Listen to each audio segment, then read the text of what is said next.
Hello नमस्कार प्यारे साथियों, कैसे हैं आप सभी का स्वागत है हमारे इस फैमिली मेजर कोचिंग क्लासेस के डिजिटल प्लेटफॉर्म पर। साथियों, आज हम बात करेंगे ईश्वरी सिंह के भाई माधो सिंह फर्स्ट की। ईश्वरी सिंह के भाई माधो सिंह फर्स्ट की हमने पिछली क्लास के अंदर ईश्वरी सिंह और सवाई जय सिंह को बहुत शानदार तरीके से पढ़ा था। मैंने ये भी बताया था कि 1707 में औरंगजेब की मृत्यु होती है, 1707 के अंदर जाजू का युद्ध होता है, देवारी समझौता होता है और याद रखना राजसूय यज्ञ करते हैं, अंतिम राजपूत राजा है। यानी बहुत सारी बातें हमने चर्चा की थी। हुरडा सम्मेलन का भी आयोजन किया था जिसके अंदर हम शामिल हुए थे। ठीक है साथियों, तो आज हम बात करते हैं माधो सिंह फर्स्ट की। माधो सिंह का जो भाई था, बात पूरी करना चाहूंगा कि माधो सिंह का भाई कौन था। माधो सिंह का भाई था ईश्वरी सिंह। कौन था? ईश्वरी सिंह। माधो सिंह का भाई जब ईश्वरी सिंह राजा बना तो दोनों के बीच में विवाद होता है, दोनों के बीच में युद्ध होता है। मैंने कर युद्धों की चर्चा भी हमने कर दी थी। जब युद्ध होता है, युद्ध होने के तुरंत बाद में राजा बनता है माधो सिंह। ईश्वरी सिंह ने आत्महत्या कर ली थी, सुसाइड कर लिया था। क्यों किया था कि जो मराठा सरदार थे उन्होंने इनसे पैसे मांगे थे। अब पैसे ना होने के कारण आदमी क्या करेगा? ऑब्वियसली आत्महत्या करेगा। जब पैसे नहीं थे तो आत्महत्या कर ली, और आत्महत्या की तो राजा कौन बन गया? माधो सिंह फर्स्ट राजा बन गया। जब माधो सिंह फर्स्ट राजा बना तो मराठों ने पैसे किनसे मांग लिए? माधो सिंह फर्स्ट से पैसे मांग लिए।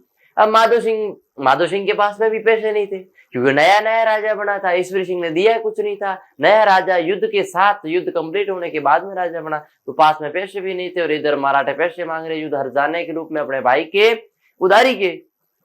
अब करे क्या? ऑप्शन एक ही है, युद्ध कर लो। चलो, तो एक युद्ध होता है काकोड़ी का युद्ध। युद्ध कौन सा होता है?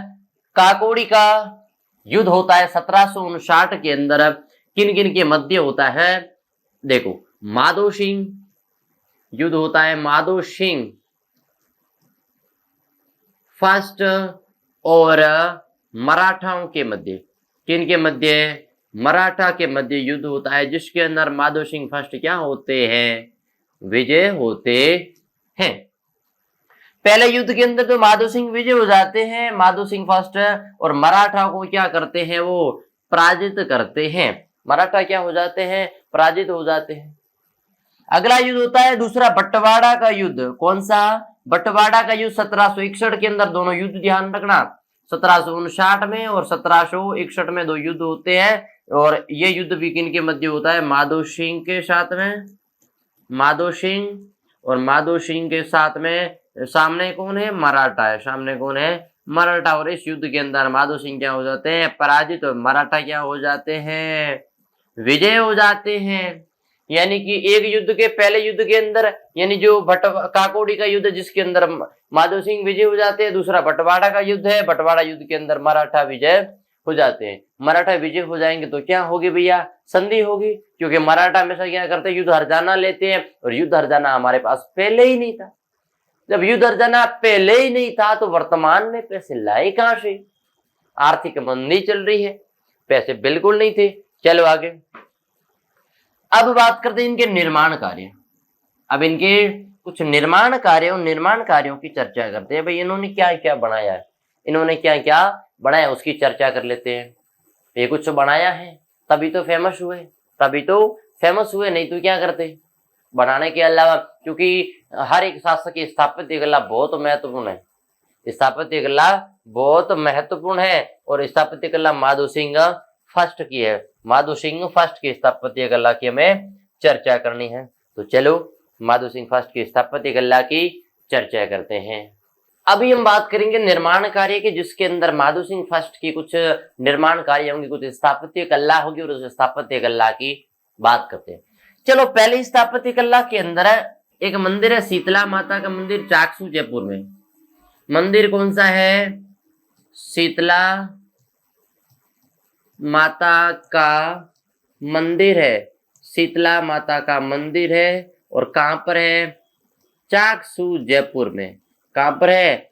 चाकसू जयपुर के अंदर शीतला माता का मंदिर बना है, ठीक है ना। और शीतला माता के दिन क्या होती है, शीतला सप्तमी, शीतला सप्तमी और शीतलाष्टमी, अपने नाम सुना होगा, शील सातम है, तो शीतला सप्तमी, शीतला सप्तमी त्योहार कौन सा होता है, शीतला सप्तमी, शीतला सप्तमी त्योहार मनाया जाता है, जिस दिन हमारी भाषा में कहते हैं वो कुछ बाफिया बनाते हैं ना, कुछ अलग प्रकार का व्यंजन तैयार किया जाता है। चलो अगली बात करते हैं सवाई प्रताप सिंह की। सवाई प्रताप सिंह की बात करते हैं, जिसके अंदर युद्ध होगा तुंगा का युद्ध, पाटन का युद्ध, मेड़ता का युद्ध, तीन युद्धों की चर्चा की जाएगी। भैया कौन कौन सी युद्ध है, तुंगा का युद्ध है, सवाई प्रताप सिंह तुंगा का युद्ध है, पाटन का युद्ध है और मेड़ता का युद्ध है। चलो तीनों युद्धों की चर्चा करते हैं। देखो साथियों, तुंगा का युद्ध होता है 1787 में। तुंगा का युद्ध कब होता है, 1787 के अंदर तुंगा का युद्ध कंप्लीट होता है। और इस युद्ध के अंदर देखो सवाई प्रताप सिंह के ऑपोजिट साइड में कौन है, वापस मराठा आ जाएंगे, वापस मराठा आ जाएंगे। तो चलो लिख देते हैं तुंगा का युद्ध। पहली बात, सवाई प्रताप सिंह, सवाई प्रताप सिंह और सवाई प्रताप सिंह के सामने कौन है, ऑपोजिट साइड में कौन है, मराठा है। कौन है, मराठा है। जिस युद्ध के अंदर मराठा क्या होते हैं भाई, पराजित होते हैं, और सवाई प्रताप सिंह क्या होते हैं, इस युद्ध के अंदर विजय होते हैं। ये चीज ध्यान में रखना, ये चीज ध्यान में रखना, क्योंकि सवाई प्रताप सिंह इस युद्ध के अंदर क्या हो जाते हैं भैया, विजय हो जाते हैं। जब युद्ध के अंदर विजय हो जाएंगे तो ऑफिशियल बात है क्या करेंगे, अगले युद्ध की तैयारी करेंगे, क्योंकि मराठा युद्ध के अंदर बड़े माहिर थे। उनका एक सिस्टम था, जब तक सामने वाला पराजित नहीं होना तब तक क्या करते रहना, युद्ध करते रहना, तब तक युद्ध करते रहना उनका उसूल था। ये युद्ध ही करते थे जब तक सामने वाला पराजित नहीं हो जाता था, तब तक। चलो अगली बात करते हैं। अब आगे बात करते हैं पाटन का युद्ध, आगे बात करते हैं पाटन का युद्ध। पाटन युद्ध की क्या घटना घटित होती है उसकी चर्चा करते हैं। पाटन युद्ध होता है सवाई प्रताप सिंह, कब होता है, 1790। सवाई प्रताप सिंह, सवाई प्रताप सिंह और सवाई प्रताप सिंह के सामने वापिस कौन है, मराठा है। वापिस कौन है, मराठा। और मराठा युद्ध के अंदर क्या हो जाते हैं, विजय हो जाते हैं। विजय कैसे होते हैं, मराठा का एक समय सेनापति होता था झाला जालिम सिंह, झाला जालिम सिंह, झाला जालिम सिंह। और झाला जालिम सिंह ने इस युद्ध के अंदर क्या की है, विजय हासिल की है। युद्ध सेना का क्या किया है, नेतृत्व किया है, सेना का नेतृत्व किया है। अभी बात करते हैं तुंगा का युद्ध। अब प्रताप सिंह है, प्रताप सिंह की मम्मी, प्रताप सिंह की माता ने मराठा को राखी बांधी है, मराठा को क्या बांधी है, राखी बांधी है। तो मराठा इसके क्या हो गए भैया, मामा जी हो गए, ननियाल पक्ष के हो गए, क्या हो गए भैया, ननियाल पक्ष के मामा हो गए। जब देखो अब घटना क्या होती है, पहले इन दोनों की चर्चा कर लेते हैं भैया, क्या क्या होता है, एक बार इधर ध्यान दो। कहते हैं सवाई प्रताप सिंह से क्या होता है, जब युद्ध होता है, युद्ध के बाद में संधि होती है, तो कहते हैं कि सवाई प्रताप सिंह ने तुंगा युद्ध के बाद में कहा कि मेरा राज्याभिषेक आप समारोह के अंदर अपने मामा को बुलाए थे, मराठा को आयोजित किया, आमंत्रित किया। जब मराठा आमंत्रित होते हैं तो मराठा क्या करते हैं, जब अब देखो ये क्या होता है, इस प्रकार से मान लो ये पूरा क्षेत्र है, ये आमेर का क्षेत्र है। इस आमेर क्षेत्र के अंदर जो दिल्ली आगरा का क्षेत्र है ना, वहां पर क्या होता है, इस प्रकार से ये गेट बने होते भैया, ये जो गेट बने होते हैं ना भाई, मान लो मराठाओं ने यहाँ से एंट्री ली है, यहाँ से एंट्री लिए तो ये गेट बंद और बाकी गेट बंद कर दिए, यानी ओवरऑल मराठा किसके इस क्षेत्र के अंदर क्या हो गए, बंद हो गए। जब इस क्षेत्र के अंदर बंद हो जाते हैं, कहते हैं मराठों को क्या किया है, कत्लेआम किया है। मराठाओं को क्या किया है, मराठा है इनका क्या किया है, कत्लेआम किया है, कत्लेआम किया है। कत्लेआम करे तो कुछ मराठा भागने की कोशिश की, लेकिन उन्हें भी पैरों से खींच के बुर्ज से ऊपर से निकाल के वापस खींच के मार दिया जाता है। और फिर जब दोबारा युद्ध होता है, दोबारा युद्ध के अंदर क्या करते हैं, ये बदला लेते हैं झाला जालिम सिंह की सेना के द्वारा, ठीक है ना। इस प्रकार से युद्ध क्या होता है, संपन्न होता है। फिर होता है तीसरा युद्ध, मेड़ता का युद्ध। चलो चलो अगली बात करते हैं मेड़ता का युद्ध। ये वापिस सवाई प्रताप सिंह और मराठों के बीच में युद्ध संपन्न हो जाता है। चलो लिख दो सवाई प्रताप सिंह। भाई इसी में कौन है, सवाई प्रताप सिंह है, सवाई प्रताप सिंह है। और सवाई प्रताप सिंह के सामने वापिस कौन है, महादजी सिंधिया, महादजी सिंधिया। महादजी सिंधिया होते हैं इस युद्ध के अंदर। महादजी सिंधिया क्या हो जाते हैं, विजय होते हैं, विजय हो जाते हैं। चलो फिर आपने चर्चा अब किन किन की चर्चा की है पूरी एक बार दोबारा देख लो। माधव सिंह फर्स्ट की चर्चा की है और कहते हैं इस काकोड़ी युद्ध के बाद में भी क्या होता है, मराठों का कत्लेआम किया जाता है, मराठों का कत्लेआम किया जाता है। चलो अगली बात, ये निर्माण कार्य शीतला माता चाक्षु जयपुर का मंदिर बनाया। फिर अगली बात सवाई प्रताप सिंह की, जिसने तुंगा का युद्ध, पाटन का युद्ध और मेड़ता का युद्ध कंप्लीट होता है। चलो अगली बात होती है सांबर की संधि। और सांबर की संधि के तहत क्या होते हैं भाई, जब मराठा युद्ध में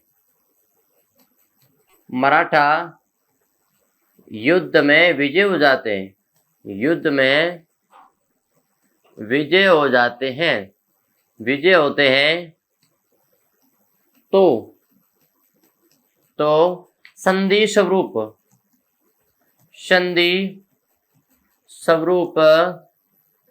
युद्ध हार जाने के रूप में, युद्ध हार जाने के रूप में क्या किया जाता है, मराठों को 63 लाख रुपए राजा कौन है देख लो, सवाई प्रताप सिंह। किन्हें देना होगा रुपए, सवाई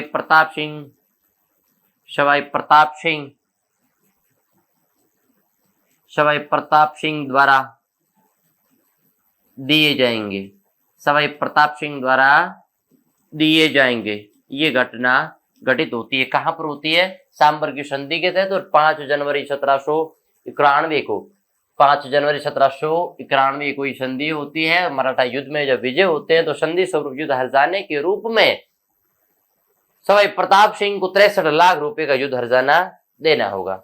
चलो अब बात करते हैं स्थापत्य कला और स्थापत्य कला एंड साहित्य की। पहले बात करते हैं उस्ताद चांद का। ये उस्ताद चांद का इसके कौन थे, संगीत गुरु थे, संगीत गुरु थे। उस्ताद चांद का इसके संगीत गुरु थे। गणपत भारती ने ग्रंथ लिखा है काव्य व्यास।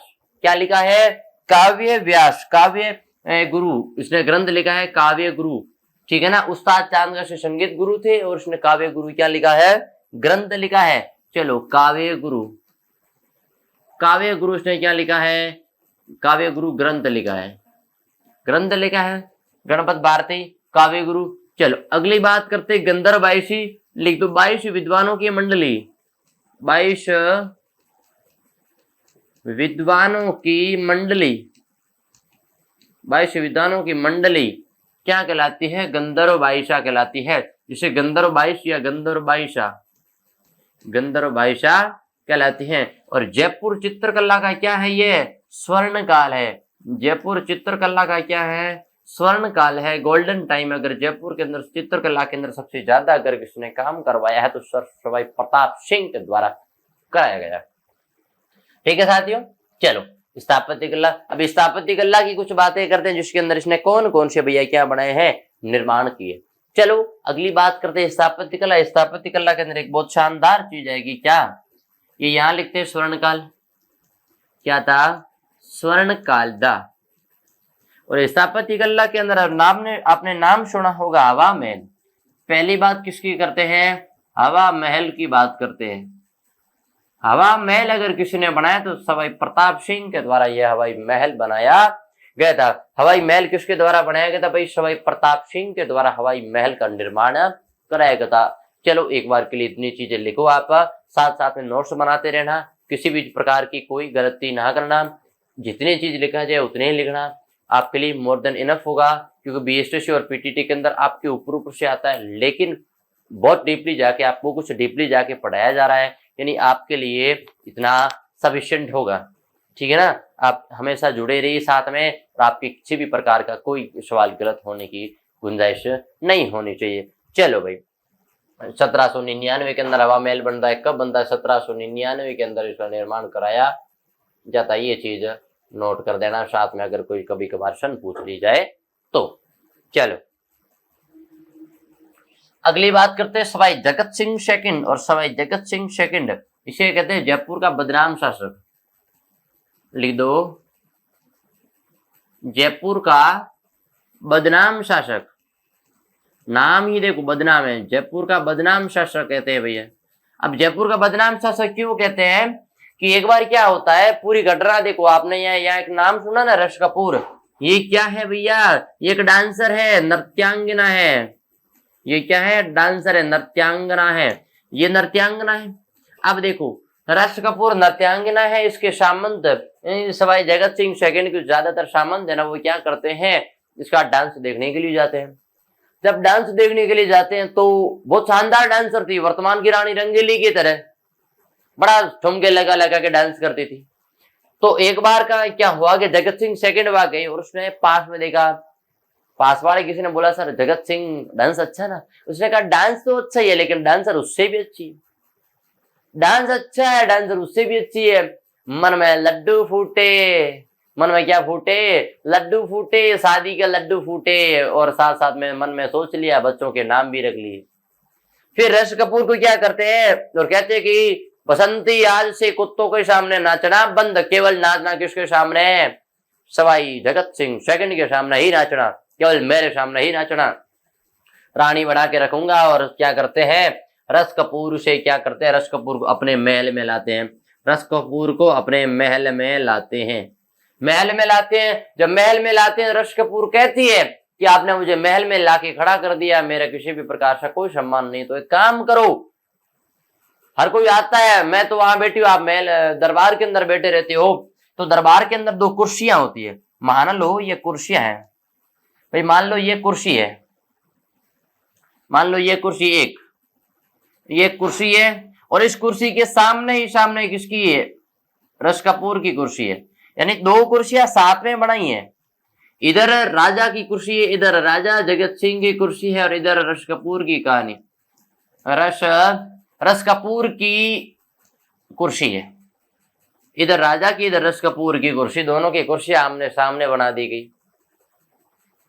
फिर कहती है कि तुमने मुझे केवल कुर्सी पर बैठाया, कुछ सामने मेरे देखता नहीं, आपको सलाम करके जाता है, लेकिन मेरे कुछ सामने ही नहीं देखता है। जगत सिंह ने कहा पगली क्या बात करती है? दरबार के अंदर घोषणा करा दी कि जो भी राजा जगत सिंह यानी मुझे सलाम करेगा, वो रानी को भी सलाम करेगा। लो भाई, ऋषि कपूर बड़ी राजी हुई, बड़ी खुश हुई। उसने कहा मेरे को भी सलाम करेंगे। सलाम, अब देखो कुछ वो सामंत जो इनके ऊपर नोट उड़ाया करते थे, उनके डांस देख के नोट उड़ाया करते थे, मजे लेते थे, एंजॉय लेते थे, उनको आज इसको सलाम करना पड़ता है। एक बार कहीं जगत सिंह बाहर जाते हैं, जगत सिंह जब बाहर जाते हैं तो ऋषि कपूर को क्या करते हैं, बंदी बना लेते हैं और किले के अंदर कैद कर देते हैं। इवन यहां तक कि जगत सिंह के साथ में ऋषि कपूर क्या करती थी, जगत सिंह के साथ में हाथी पर बैठकर नगर भ्रमण के लिए जाती थी, नगर भ्रमण के लिए जाती थी। लो, ये कंपनी नगर भ्रमण के लिए जाती थी, टाटा वाइबे झरों को दर्शन देती थी। जब एक बार जगत सिंह बाहर जाते हैं अपने क्षेत्र से, अपने एरिया से, तो पीछे क्या करते हैं, वो सामने से पकड़ के कैद कर लेते हैं। और जब जगत सिंह वापस आया और कहा कहाँ है मेरी ऋषि कपूर, मेरी ऋषि कपूर कहाँ है? उसने कहा ऋषि कपूर जेल में, अगर तू बोला तेरे को भी पैर बांध के जेल में डाल देंगे, ध्यान रखना। तो जगत सिंह ने कहा चलो छोड़ो, और कहीं ढूंढेंगे, इसको रहने दो एक बार के लिए। फिर जगत सिंह ने भी उसे छोड़ दिया। और कहते हैं कि जब जगत सिंह की मृत्यु हो जाती है तो ऋषि कपूर ने क्या किया कि जिंदगी में लोगों ने हमें साथ तो नहीं रहने दिया, लेकिन क्या करते हैं, हमारे साथ में जगत ऋषि कपूर उस किले से जहां पर कहती है वहां से कूद जाती है और कहती है कि जहां पर जगत सिंह की चिता है उस चिता पर जल्दी चिता पर बैठ जाती है। ये कहानियां मनगढ़ंत कहानियां हैं। तो प्यार हो तो ऐसा हो। चलो, जयपुर का बदनाम शासक कहते हैं और गिंगोली का युद्ध भी होता है। अब देखो, मैं गिंगोली के युद्ध की बात करूंगा। इसे कहते हैं राजस्थान का कलंकित युद्ध कहते हैं, कलंकित युद्ध कहते हैं, कलंकित युद्ध है। अब क्यों युद्ध है कलंकित, चलो चर्चा करते हैं। एक आपने नाम सुना होगा, सवाई मानसिंह। नाम क्या है? देखो किसके मध्य होता है? जगत सिंह सेकंड, जगत सिंह सेकंड, और सामने कौन है? सवाई मानसिंह है। सामने कौन है? सवाई मानसिंह। और इस युद्ध का कारण क्या है? आपने नाम सुना होगा। इस युद्ध का कारण क्या है? कृष्णा कुमारी विवाद है, कृष्णा कुमारी विवाद इस युद्ध का प्रमुख कारण है। और कृष्णा कुमारी विवाद मैंने आपको बता दिया कि भीम सिंह के साथ विवाह तय होता है। फिर भीम सिंह की पुत्री थी, भीम सिंह की पुत्री का विवाह भीम सिंह नाम के राजा के साथ में जो विवाह तय होता है। जब विवाह तय हुआ तो भीम सिंह की सगाई के तुरंत बाद मृत्यु हो जाती है। फिर कहते हैं उसने रिश्ता कहीं और तय किया, तो जगत सिंह और मान सिंह के मध्य क्या हो जाता है? युद्ध होता है। इस युद्ध को क्या कहते हैं? कलंकित युद्ध कहा जाता है। बस ज्यादा कुछ बात नहीं, इतना ध्यान रखना, गिंगोली का युद्ध 1807 के अंदर हुआ है। कलंकित युद्ध कहते हैं मान सिंह और सवाई जगत सिंह के मध्य संपन्न होता है। चलो, सवाई राम सिंह सेकंड, सवाई राम सिंह सेकंड, पहली बात करते हैं, इन्होंने कुप्रथाओं पर रोक लगाई है। किन पर? कुप्रथाओं पर रोक लगाई। तो कुप्रथा की चर्चा कर लेते हैं। चलो, इन्होंने कुप्रथा के अंदर पहली चर्चा करें हम कि इसने सती प्रथा पर रोक लगाई है। सती प्रथा पर, सती प्रथा पर क्या लगाई है? रोक लगाई है। चलो भाई, अगली बात करते हैं, इसने क्या किया है भैया? इसने समाधि प्रथा पर रोक लगाई है। किस पर? समाधि प्रथा पर रोक लगाई है। समाधि प्रथा पर रोक लगाई है। इसने बहुविवाह प्रथा पर रोक लगाई है। बहुविवाह प्रथा पर, बहुविवाह प्रथा पर रोक लगाई है। इसने दास प्रथा पर रोक लगाई है। इसने दास प्रथा पर रोक लगाई है। और इसने क्या किया है? सती प्रथा हो गई, समाधि प्रथा हो गई, बहुविवाह हो गया, दास प्रथा हो गई। इन कुप्रथाओं पर इसने क्या कही है? पूर्ण रूप से रोक लगाने का प्रयास किया और अंत तक जहां तक हुआ उसने सफल हुआ था। ये चीज ध्यान रखना। सवाई राम सिंह सेकंड, सवाई राम सिंह सेकंड की शानदार बातें, इसने कुप्रथाओं पर क्या की है? रोक लगे, जिसमें सती प्रथा होगी, समाधि प्रथा होगी, बहुविवाह होगी और दास प्रथा हो गई। चलो, अगली बात करते हैं ये अंग्रेजों का।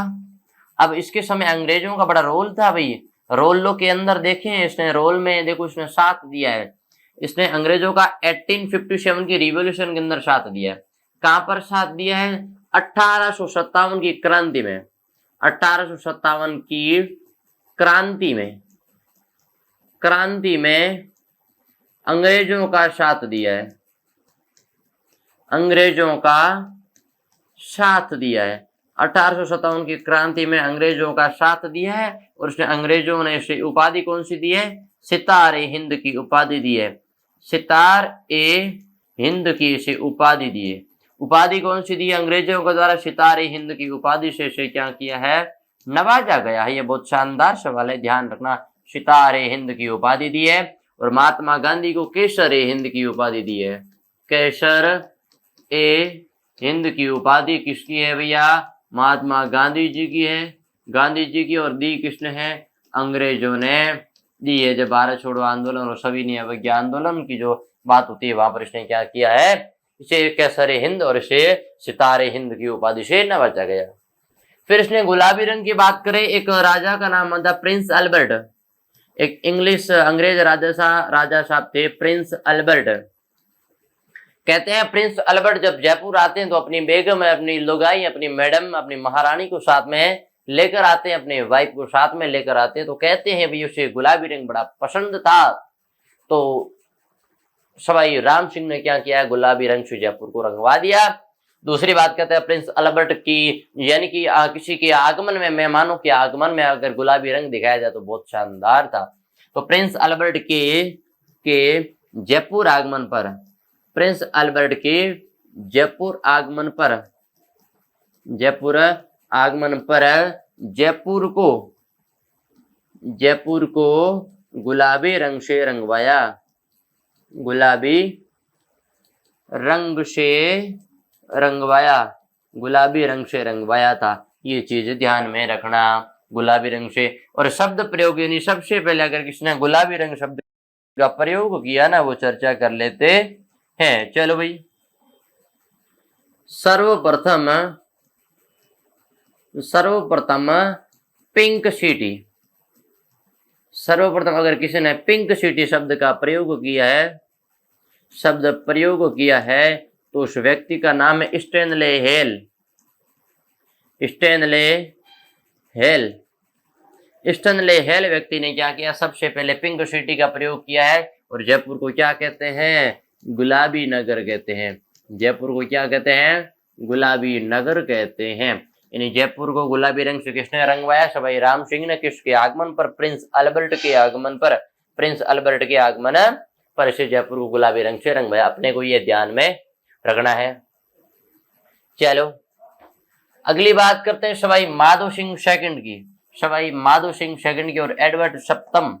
यानी बहुत शानदार शानदार बातें हैं आपके सामने चर्चा में आएगी। चलो कहते हैं एडवर्ड सप्तम के राज्याभिषेक में शामिल हुए, राज्याभिषेक में शामिल होते हैं।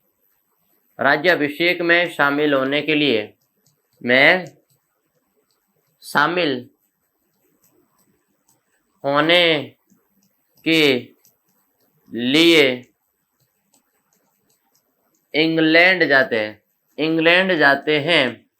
अब इंग्लैंड जाते ये बात बड़ी नहीं है, बड़ी ये बात है कि इस प्रकार का वो साथ में क्या लेकर गए हैं भैया, जार लेकर गए हैं। इस प्रकार का जार साथ में लेकर गए हैं, ये देख लो, इस प्रकार का जल का जार साथ में लेकर गए हैं। यानी कि पानी का जार, पानी का जार साथ में लेकर गए हैं एडवर्ड सप्तम के राज्याभिषेक में शामिल होने के लिए। सवाई माधो सिंह जब कहाँ जाते हैं, इंग्लैंड जाते हैं ना, तो इंग्लैंड जाते हैं तो क्या करते हैं, पानी का बड़ा सा जार, बड़ा सा पात्र साथ में लेकर जाते हैं, अपने कपड़े साथ में लेकर जाते हैं। और जब दरबार के अंदर जाते हैं उससे पहले क्या होता है, वो कपड़े जहाज के अंदर भूल जाते हैं। तो जो घोड़े वाले कपड़े थे जो पहन के आए थे अपने क्षेत्र से, तो उसी कपड़ों में जाते हैं, राज्याभिषेक के अंदर शामिल हो जाते हैं। तो बड़ा यूनिक लगा, सभी ने बहुत प्रशंसा की और लोगों ने देखने आए थे कि भाई इसकी क्या गजब की, क्या है, गजब का ड्रेस कोड है, गजब का ड्रेस कोड है। तो हमें ये ड्रेस कोड ध्यान में रखना है। फिर कहते हैं कि इस ड्रेस कोड का एक फोटो लिया, उस फोटो पर डाक टिकट जारी भी करवाया था, ये ध्यान में रखना। चलो दिल्ली दरबार इन लॉर्ड कर्जन ने क्या किया है, लॉर्ड कर्जन ने दिल्ली दरबार आयोजित किया है। लॉर्ड कर्जन द्वारा आयोजित किया गया था, लॉर्ड कर्जन के द्वारा आयोजित किया गया दिल्ली दरबार था। उस दिल्ली दरबार के अंदर शामिल कौन होते हैं, उस दिल्ली दरबार के अंदर शामिल कोई होता है तो कौन होता है, ये चीज ध्यान में रखना, सवाई माधो सिंह सेकंड होते हैं। यानी देखो, मैं आपने एक राजा का नाम सुना होगा, सर प्रताप सिंह, ये जयपुर वाले नहीं, सर प्रताप सिंह। मुझे कहानी बड़ी शानदार लगती है, मैं सुनाता हूँ ज्यादातर कि सर प्रताप सिंह क्या कहते हैं। सर प्रताप सिंह की कहानी है कि देखो, कहानी इस प्रकार से है कि सर प्रताप सिंह एक बार क्या करते हैं भैया, उस रानी के, एक रानी के जाते हैं बर्थडे पार्टी में, बर्थडे पार्टी में। तो बर्थडे पार्टी में जाते हैं तो ज्यादातर क्या होता है, बर्थडे पार्टी के अंदर गिफ्ट लिए जाते हैं। अब हमें भैया बर्थडे पता नहीं है, क्योंकि आपको पता है सभी का बर्थडे कब होता है, जुलाई के आसपास होता है। जुलाई में क्यों, क्योंकि हमारे प्राइवेट या गवर्नमेंट स्कूल के अंदर हमारे मम्मी पापा में दाखिल कराने जाते हैं, एडमिशन कराने जाते हैं। तो वहां पर पूछते हैं भैया इसका जन्म क्या, कि भूर की भैंस जब ब्याई थी ना, तब उसके समय उसका जन्म होता है। खेत में उस समय जीरा बहुत ज्यादा हुआ था, सरसों बहुत ज्यादा हुआ था, मूंगफली बहुत ज्यादा हुई थी ना, उस साल का है। अब सर को कैसे पता, उस टीचर को कैसे पता भैया इसके खेत में मूंगफली कब होती है, ये तो पता नहीं है। तो उसी प्रकार से कि बाढ़ आई उस समय, मतलब ये बातें होती है। तो कहते हैं कि सर प्रताप सिंह गए हैं रानी की बर्थडे पार्टी में, तो बर्थडे पार्टी में जाते हैं तो सभी गिफ्ट लेकर गए हैं, प्रताप सिंह कुछ नहीं लेकर गए। सर प्रताप सिंह जब कुछ नहीं लेकर जाते हैं तो ये सोचते हैं भैया, जब उनके पास आते हैं, जब रानी साहिबा को इनको टूटी फूटी इंग्लिश आती है, सर प्रताप सिंह जाकर के wish you very very happy birthday madam, बेगम साहिबा, उन्होंने जिस प्रकार से कहा तो उनका खुश हुई और कहा कि सभी ने गिफ्ट दी, इसने गिफ्ट नहीं दिया तो उसने अपनी तलवार निकाल के रानी के सामने इस प्रकार से रख दी। जब सामने रखी तो रानी बड़ी खुशी और उसने कहा, सर प्रताप सिंह ने एक लाइन बोली है, कहा कि मैं गिफ्ट तो नहीं लाया लेकिन अपना सर गिफ्ट में के तौर पर देता हूँ कि जब भी रानी साहिबा को मेरी जरूरत पड़ेगी ना, मेरी आवश्यकता होगी तो सर प्रताप सिंह का सर आपके लिए तैयार रहेगा। सर प्रताप सिंह हमेशा आपकी सहायता के लिए तैयार रहेगा। और वाकई रानी बड़ी इंप्रेस हुई, खुश हुई। और जब आगे भोजन का, आगे कहानी पूरी नहीं होती है, कहते हैं कि जब भोजन का टाइम होता है तो सर प्रताप सिंह को रानी ने अपने पास में बिठाया। सभी तरसते हैं रानी के पास में, भाई हमारे आते हैं ना मंत्री संतरी को आते हैं तो उनके पास में बैठने के लिए हम तरसते हैं। उसी प्रकार से सर प्रताप सिंह रानी के पास में बैठे भोजन कर रहे हैं बेगम साहिबा के। जब भोजन कर रहे हैं तो हमेशा क्या होता है, वो सर प्रताप सिंह खाना कम खाए क्योंकि वो कांटे होते हैं ना, इस प्रकार से उनके इस प्रकार से वो बने होते हैं, इस प्रकार से वो चम्मच बने होते कांटे वाले, और वो भोजन भी इस प्रकार से उसके अंदर डाल के खाया जाता है। तो सर प्रताप सिंह ने कहा भाई ये तो मेरे मामला सेट नहीं हो रहा, मैं धाप गया, मतलब मेरा पेट भर गया, मेरा पेट भर गया। तो फिर क्या होता है, उस समय होता है भाई कि नींबू पानी और गर्म पानी लाया जाता है, नींबू और गर्म पानी। जब नींबू और गर्म पानी लाया, सर प्रताप सिंह ने सोचा अच्छी बात है, एक काम करते से पी लेते हैं। जबकि वो नींबू पानी होता है हाथ धोने के लिए, ठीक है ना। अब पूरा सुनो। जब सवाई सर प्रताप सिंह को क्या करते हैं, सभी लोग हंसते। सर प्रताप सिंह ने वो पानी लिया गर्म, उसके अंदर नींबू निचोड़ा, थोड़ा नमक डाला और अब भाई साहब मजे से पूरा पी लिए। जब पूरा पी लिए तो सभी आसपास के हंसने लगे। उसे पता, उन्होंने कहा कि इसे सर प्रताप सिंह को ये भी पता नहीं है कि उसने पानी का यूज किया हाथ धोने के लिए होता है, पीने के लिए नहीं। ये बात जब रानी को पता चली, रानी को बड़ा मतलब अच्छा नहीं लगा।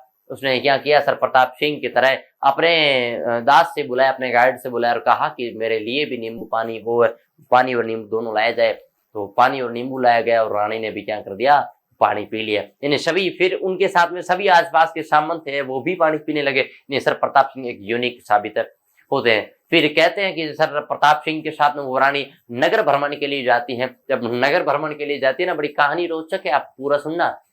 नगर भ्रमण के लिए जाते हैं तो मान लो ये रास्ता है, ये रास्ता है, इस रास्ते के अंदर यहाँ पर क्या है, नदी है, यहाँ पर एक नदी है, नदी पार हो रही है, ठीक है ना। तो उसने सर प्रताप सिंह ने कहा कि चलो मैं एंट्री करता हूँ कि कहाँ तक नदी का पानी गया हुआ है। क्योंकि सर प्रताप सिंह के तो पैंट पहना हुआ था, ऊपर लिया, मारवाड़ी है, पहन लेकर गए। जब नदी के अंदर रानी तो उतर नहीं सकती, रानी के बड़ा सा वो घाघरा पहना होता है ना। तो जब प्रताप सिंह नदी के अंदर गए और कहते हैं कि घुटनों तक पानी था, तो प्रताप सिंह को मैंने कहा ना इंग्लिश टूटी फूटी आती, उसने कहा रानी साहिबा कि दिस इज गोडा गोडा वाटर। उसने कहा कहाँ तक है, घुटनों तक ही पानी है। रानी साहिबा एक बार के लिए अचंभित हो गई है, गोडा गोडा होता ही है। फिर आगे जाते, जब वो पानी पार करते हैं और नगर भ्रमण के अंदर, जब नगर के अंदर जाते तो एक इंग्लिश कोई व्यक्ति था, वो कुत्ता रखते, कुत्ते रखते हैं ना वर्तमान में, तो इंग्लिश व्यक्तियों के पास में कुत्ता होता है। अब कुत्ता हमारा कुत्ता होता है, उनका डॉगी होता है। सर प्रताप सिंह से उस इंग्लिश व्यक्ति ने कहा कि आपके पास में कोई कुत्ता है तो सामने शाम को होते हैं आपके कुत्ते और मेरे कुत्ते की क्या कराते हैं, फाइट कराते हैं। बिल्कुल, उसने कहा बिल्कुल, क्योंकि सर प्रताप सिंह को मैं फिर कहता हूँ इंग्लिश टूटी फूटी आ रही है। सर प्रताप सिंह शाम को अपना कुत्ता लाते हैं और वो इंग्लिश व्यक्ति भी कुत्ता लाता है। तो सर प्रताप सिंह ने वो वाक्य भूल गए कि जो वाक्य बोलना था। तो सर प्रताप सिंह ने कहा you dog me dog with fight fight, मतलब आप कुत्ते मैं कुत्ता, दोनों के बीच में क्या कराते हैं, लड़ाई कराते हैं। तो ये सर प्रताप सिंह के कुछ किस्से हैं जो बहुत यूनिक है, बहुत शानदार है। चलो अगली बात करते हैं। वो कहते हैं कि सवाई माधो सिंह की बात करते हैं। सवाई माधो सिंह ने क्या किया, अपनी नव प्रेमिका के, अपनी नव गर्लफ्रेंड है ना, उन नव गर्लफ्रेंड का एक जैसा महल बनाया। अपनी नव प्रेमिका के एक समान महल बनाए, एक समान महल बनाए, क्योंकि एक नाराज हो जाए भाई, अलग अलग बनाए तो नाराज हो जाए, इसलिए नव एक समान बना दिए, नव एक समान बना दिए। चलो एक समान नव महल बना देते हैं, नव महल बनाते हैं। फिर डाक टिकट, याद रखना राजस्थान का पहला राजा, राजपूताना या राजस्थान का पहला राजा जिसने डाक टिकट जारी किया, जिसने डाक टिकट व पोस्ट कार्ड क्या किया है, जारी किया है। डाक टिकट और पोस्ट कार्ड क्या किया है, जारी किया है। फिर कहते हैं कि इनकी एक बड़ी, इन्होंने सबसे एक काम करवाया है कि अपने क्षेत्र में अपनी अपनी रियासत में, अपनी रियासत में मंदिर व मस्जिद, मंदिर प्लस में मस्जिद, मस्जिद प्लस में गिरजाघर, गिरजाघर तुड़वाने का अधिकार दे दिया, तुड़वाने का अधिकार दे दिया, तुड़वाने की छूट दे दी अंग्रेजों को। ठीक है, यहां तक ठीक है। ध्यान रखना, माधो सिंह एडवर्ड सप्तम के समय क्या करते हैं, इंग्लैंड जाते हैं, उनके राज्याभिषेक में शामिल होते हैं और कहते हैं कि वहां पर साथ में पानी अपना साथ में लेकर जाते हैं। फिर दिल्ली दरबार, लॉर्ड कर्जन ने दिल्ली दरबार आयोजित किया है, उसके अंदर शामिल होते हैं। फिर नौ महल, अपनी नौ प्रेमिका के एक समान महल बनाते हैं, डाक टिकट और पोस्ट कार्ड भी जारी किया था। चलो अगली बात करते हैं सवाई मानसिंह सेकंड। सवाई मानसिंह सेकंड एक पोलो के महान खिलाड़ी होते हैं। पोलो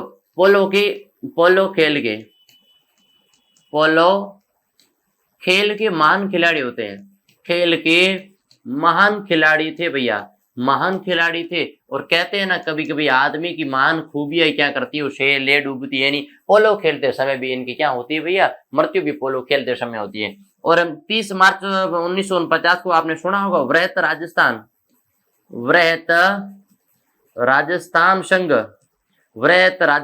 संघ है ना, वृहत राजस्थान संघ क्या करते हैं, इन्हें राज्य प्रमुख बनाया जाता है। राजस्थान संघ का प्रमुख विषय बनाया जाता है, प्रमुख पद अध्यक्ष इन्हें बनाया जाता है। राज्यसभा सदस्य चुने गए, ये राज्यसभा सदस्य चुने गए थे, प्रथम व्यक्ति थे, चुने गए थे। कौन से व्यक्ति थे, प्रथम व्यक्ति थे जिन्हें राज्यसभा सदस्य चुना है। स्पेन के राजदूत के रूप में भी क्या करेंगे, चुने गए थे, स्पेन के राजदूत के रूप में भी चुने गए थे। और कहते हैं ये राज प्रमुख, ये क्या राज प्रमुख के पद पर भी रहे थे, पद पर रहे। और पद पर कौन से रहे थे, एकमात्र वह प्रथम व्यक्ति थे जो राज प्रमुख के पद पर रहे थे। ध्यान रखना, राज प्रमुख क्या होता है, राज प्रमुख के पद पर एकमात्र और प्रथम व्यक्ति थे जो राज प्रमुख के पद पर रहे थे, सवाई मानसिंह सेकंड। याद रखना, आगे इनकी बात आती है, इनकी मैडम थी गायत्री देवी। इनकी पत्नी कौन थी, इनकी पत्नी कौन थी, गायत्री देवी। कहते हैं प्रिंसेस ऑफ रिमेम्बर्स, यानी राजकुमारियों की यादें, राजकुमारियों की यादें ये इनकी क्या है, आत्मकथा है। ये इनकी क्या है भैया, आत्मकथा है। किनकी है, गायत्री देवी की। और लोकसभा सदस्य ये अपने क्षेत्र में, ये अपने समय में एकमात्र प्रथम, लिख दो, प्रथम महिला क्या बनी है, लोकसभा सदस्य बनी है, प्रथम महिला लोकसभा सदस्य बनी है। और ध्यान रखना, ये अपने क्षेत्र में बहुत ज्यादा ही 1961 के आसपास का क्षेत्र है। 61, 62 और 65 के समय 3 बार लोकसभा के सदस्य चुनी गई थी। ठीक है, चलो तो ये था आपके सामने पूरा कछवा राजवंश, आमेर का कछवा राजवंश, जिसकी हमने पूरी चर्चा की है। तो चलो नेक्स्ट सेशन के अंदर हम बात करेंगे हमारे किसी अलग राजवंश की, चाहे मारवाड़ उठा लो, चाहे मेवाड़ उठा लो, किसी राजवंश की बात करेंगे, चाहे या फिर चौहानों की बात कर लेंगे किसी एक, या फिर जालौर की जालौर की बात करेंगे, वीरमदेव, कान्हड़देव, सोनगरा की बात करेंगे, फिरोजा की बात करेंगे। तो साथियों मिलते हैं नेक्स्ट सेशन के अंदर, तब तक के लिए हंसते रहिए, मुस्कुराते रहिए, गुनगुनाते रहिए। इसी का नाम क्या है, जिंदगी है। चलो।